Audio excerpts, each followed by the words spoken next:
Hi friends, welcome to my channel's Math Learning Point at Rising Star English Schools. Today we are learning about the when we want to use a do and when we want to use a does. बघा मित्रांनो, मागील video मध्ये आपण बघितलं होतं की simple present tense s, ies, ves आणि s suffix कुठं वापरायचं. पण या व्हिडिओ मध्ये आपण बघणार आहोत जो काही डू व डज याचा वापर, म्हणजे डू आणि डजचा वापर आज आपण या ठिकाणी बघणार आहोत. बघा, साध्या वर्तमान काळामध्ये आपल्याला डू आणि डजचा वापर कसा करायचा ते या ठिकाणी आज अभ्यासायचं आहे. तर मग कशा पद्धतीने तर ते आपण बघूया.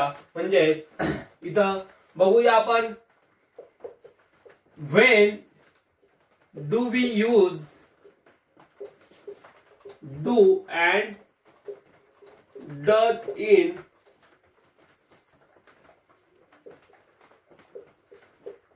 simple present tense.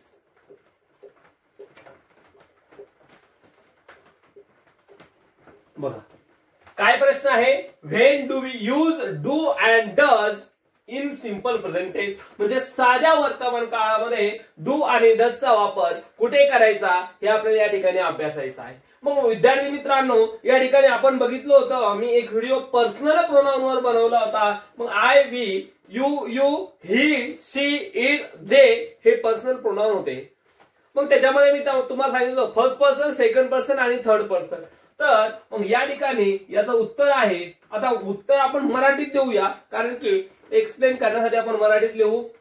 जर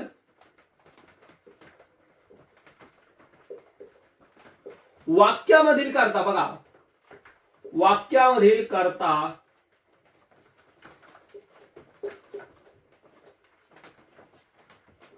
तृतीय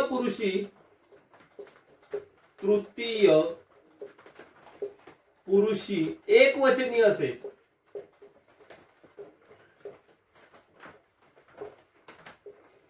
तृतीय पुरुषी एकवचनी असेल तर त्याच्या समोर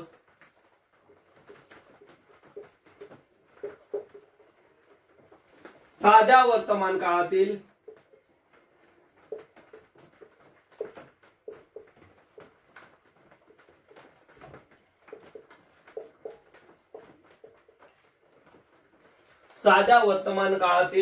नकारार्थी, काय नकारार्थी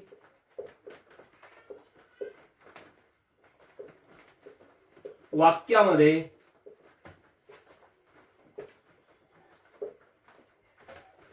डज नॉट वापरायचे. काय वापरायचे? डज नॉट वापरावे. एकदम सोपं सांगितलं, सुटसुटीत आहे. जर वाक्यामधील कर्ता तृतीय पुरुषी एकवचनी असेल तर त्याच्या समोर साध्या वर्तमान काळातील नकारार्थी वाक्यामध्ये डज नॉट वापरावे. म्हणजेच काय, if subject is a third person but it's a singular, then in simple present tense when we want to make a negative sentence that times use a does not असं त्यांनी सांगितलं. मग आणखी सोपं करून काय सांगितलं जाईल आपल्याला, दुसरा एक सोपा करून मी या ठिकाणी नियम सांगतो. तो म्हणजे जर वाक्यामध्ये जर साध्या वर्तमान काळात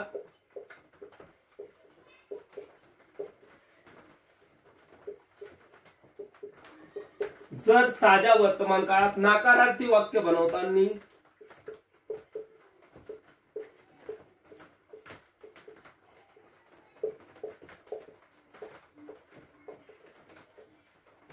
बनवताना बघा आता आय, वी, यू, दे व अनेक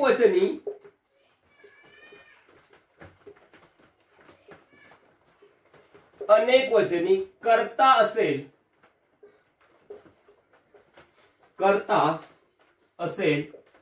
तर डू नॉट वापरावे. तसेच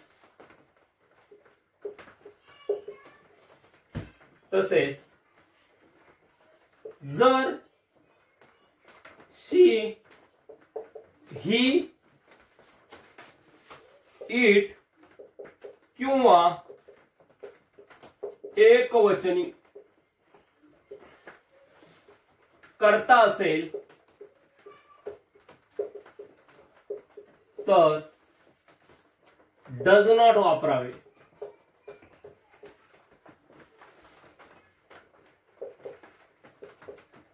बघा आता या ठिकाणी काय सांगितलं त्यांनी की मी एकदम सोप्यामध्ये दिलं तुम्हाला. जर साध्या वर्तमान काळामध्ये नकारार्थी वाक्य बनवताना आय, वी, यू दे व अनेकवचनी करता असेल तर डू नॉट वापरावे.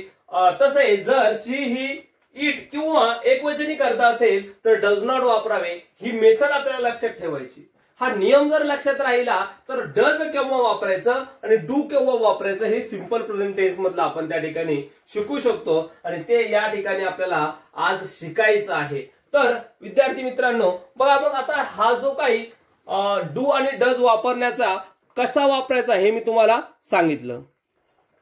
तर आपण लगेचच आता याची डू आणि डज जे आहे हे वाक्यामध्ये वापर कसा करतात तेही बघून घेऊया. या ठिकाणी जर आपणास नियम लिहायचे असेल तर त्याचा स्क्रीनशॉट मारून घ्या, नियम लिहून घ्या. आता वाक्यामध्ये डू आणि डजचा वापर आपण बघणार आहोत.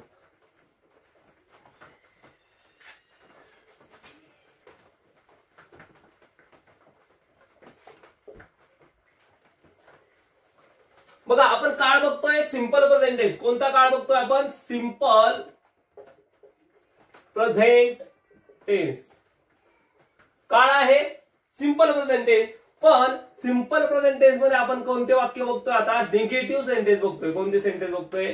Negative sentence. त्याला आपण नकारार्थी वाक्य म्हणतो. मग या निगेटिव्ह सेंटेन्स मध्ये आपल्याला आणखी काय की त्याचं स्ट्रक्चर काय आहे? Yes plus do oblique does not plus V1 plus object हे त्याचं स्ट्रक्चर आहे. मग आता या ठिकाणी मी सांगितलं तुम्हाला वाक्यामध्ये वापर करायचा आहे. मग एखादं वाक्य घेतलं आपण की मी धडा शिकवतो. बघा मी धडा शिकवतो हे काय झालं? हे पॉझिटिव्ह आहे बरोबर. आपण पहिले बघितलं की मी धडा शिकवतो हे पॉझिटिव्ह वाक्य आपण बघितले होते. पण आता काय सांगितलं मी की निगेटिव्ह बघायचंय. मग याचं काय होईल? या शिकवतोचं काय होईल? शिकवत नाही. काय होईल? शिकवत नाही. मग आपल्याला ते वाक्य आज या ठिकाणी काय करायचे? अभ्यासायचे. म्हणजेच पहिले आपण शिकवतो घेतलं, आता शिकवत नाही घ्यायचंय. मग इथं एखादी आणखी कोणतं वाक्य आहे? मी कविता वाचतो, मी पत्र लिहितो, मी त्याला मारतो. याचं निगेटिव्ह बनवू शकतो. आता उदाहरणार्थ मी कविता वाचतो. बघा मी कविता वाचतो या वाक्यामध्ये आपण समजा याला आता निगेटिव्ह करायचं फक्त काय होईल? वाचत नाही. ह्या वाक्याला निगेटिव्ह जर करायचं असेल तर वाचतोच्या ऐवजी फक्त आपल्याला काय करावं लागेल? मी कविता वाचत नाही. बघा मी कविता वाचत नाही. मग आता उदाहरणार्थ इथे एक लिहिला मी, इथे हे घेतलं 2, हे घेतलं 3 आणि हे घेतला 4. मग आता इंग्रजीमध्ये ट्रान्सलेट करायचंय. मग ट्रान्सलेट करताना काय इथं काय सांगितलं? सब्जेक्ट घ्यावा. सब्जेक्ट हा 1 नंबरलाच आहे. मग इथं 1 नंबर आपल्याला घ्यावा लागेल. त्यानंतर आपल्याला दुसरं काय घ्यायचं सांगितलं? डू किंवा डज ते आपल्याला घ्यावंच लागणार आहे. म्हणजे डू डज नॉट म्हणजे 4 नंबरचं जे असेल ते आपल्याला इथं घ्यावं लागेल. नॉट घ्यायचे म्हणून त्या ठिकाणी मी डज नॉट वापरणार किंवा डू नॉट वापरणार. जे वापरायचं ते वापरणार आहे.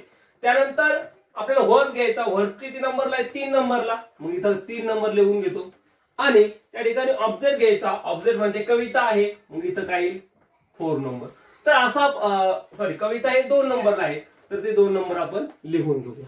आता बघा आय इथं काय घ्यावं लागेल? आय. त्यानंतर 4 नंबर नाही, फक्त नाही घ्यावं लागणार नाही. तर डू किंवा डज पण कर्त्यानुसार नियम लिहून दिला मी. मग मी समोर काय वापरतो आपण? डू. म्हणून काय येईल? Do not. I do not. पुढे काय? 3 नंबर वाचत. वाचतला काय येईल मग? I do not read a poem. अशा पद्धतीने आपलं वाक्य बनवू शकतं. दुसरं वाक्य घेतलं मी पेन आणत नाही. मी पेन आणत नाही. बघा इथं पण तसंच येईल. काय येईल मग आता? I do not. काय येईल? I do not bring a pen. बघा आपल्याला इंग्रजी शिकायचं म्हटल्यानंतर तुम्हाला जास्तीत जास्त वर्ब पाठ करणं गरजेचं आहे. मग तुम्हाला जर आणत याच्यासाठी शब्द कोणता हेच माहित नाही, इंग्रजी बोलू शकता का? You can't that. You want to increase your vocabulary, you want to increase your dictionary, then you will talk in English. मग तिसरं वाक्य घेऊ, ती गाणे गात नाही. मग काय शी, आता आपण इथं डू नॉट वापरलं, पण इथं काय येईल? आता शी असल्यामुळे डज येईल.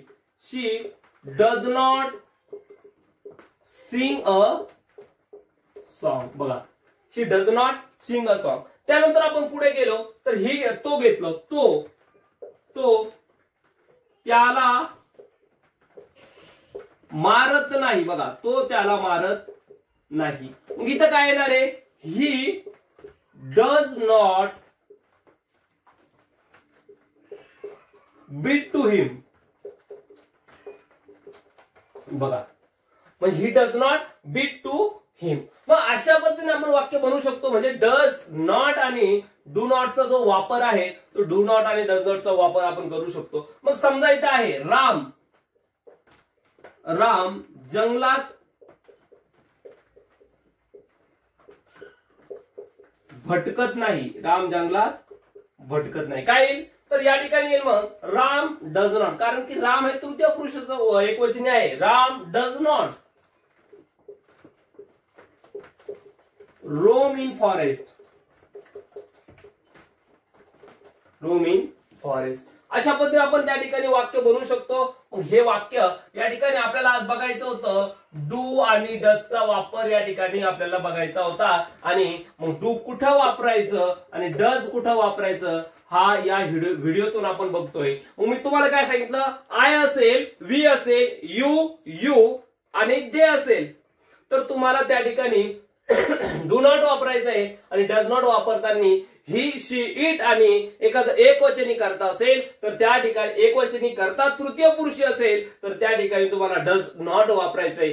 डू आणि डज नॉट, डू नॉट आणि डज नॉट हे फक्त सिंपल प्रेझेंट मध्ये वापरलं तर हेही लक्षात ठेवायचं आहे. आणि तेही सिंपल प्रेझेंट मध्ये निगेटिव्ह सेंटेन्स मध्ये डू डज वापरल्या जातं. तर या ठिकाणी जर डू आणि डजचा वापर तुम्हाला कळाला असेल तर आपल्या व्हिडिओला नक्की लाईक करा, सबस्क्राईब करा आणि शेअर करा. आणि अशाच नवनवीन व्हिडिओसाठी आपल्या चॅनलला या ठिकाणी सबस्क्राईब करून नोटिफिकेशन बेलला त्या ठिकाणी क्लिक करा. धन्यवाद.